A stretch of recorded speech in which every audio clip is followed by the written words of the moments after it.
Do not communicate by sharing memory. Instead, share memory by communicating. It is the most famous proverb in the Go ecosystem. Yet, to enable this communication, the Go runtime relies on traditional shared memory under the hood. Every single channel that you declare in your code is actually a physical data structure allocated directly on the memory heap.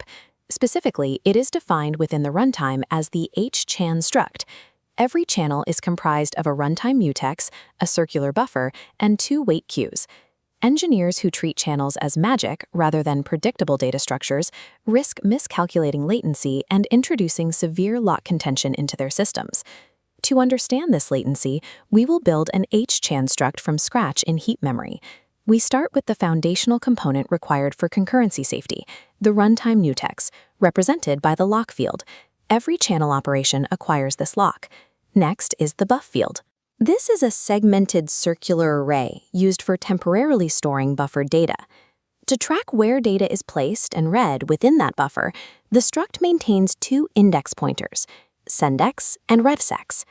The sendQ and revQ wait queues are linked lists designed specifically to hold suspended goroutines that cannot yet proceed. Finally, the struct tracks its global lifecycle state using a Boolean flag marked closed. This memory layout dictates channel performance, as every operation must interact with these physical fields. The fast path occurs when a sender goroutine pushes data to a buffered channel that still has empty space.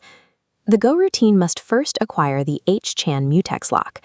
The sender's data is copied directly into the circular buffer at the current sendex index, and that index increments. The goroutine then immediately releases the mutex lock so other operations can proceed. This entire sequence completes in approximately 50 to 100 nanoseconds. Fast path efficiency stems from avoiding thread suspension, relying solely on a single lock acquisition and a rapid memory copy. The slow path begins when a sender attempts to transmit data while the circular buffer is at maximum capacity. The sender acquires the mutex lock and identifies that there is no available capacity in the buffer. The Go runtime then parks the sender, halting its execution and placing it into the sendQ linked list. The struct is unlocked, leaving the sender suspended in memory. Eventually, a receiver goroutine arrives to pull data from this saturated channel. To optimize the handoff, the receiver copies the data directly from the parked sender stack space, bypassing the circular buffer. The receiver then unparks the sender, signaling the runtime to resume its execution. This complex coordination increases the latency cost to between 200 and 500 nanoseconds. Unbuffered channels force this parking behavior for every single operation, as they have no intermediary storage. This latency gap is the direct result of the computational drag required to suspend and wake goroutines at the scheduler level. This underlying struct also defines how the close and select keywords perform. The close operation functions as a system-wide broadcast signal. Flipping the closed flag instantly unparks every goroutine in the wait queues. Senders are woken to panic, while receivers are woken to receive 0 values. Similarly, the select statement relies on the runtime.selectGo implementation. The runtime shuffles select cases at random to prevent channel starvation, ensuring non-deterministic execution. To evaluate these cases, the runtime must simultaneously acquire the mutex lock on every single Hchan struct referenced in the select block. Because lock acquisition scales linearly with the number of cases, large select blocks are a common source of lock contention. These runtime mechanics translate directly into measurable performance differences in production code.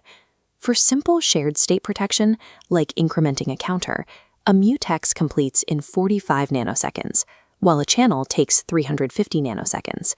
This 8x latency gap indicates that channels are an inefficient choice for basic state protection, as they introduce unnecessary data copying and wait queue management.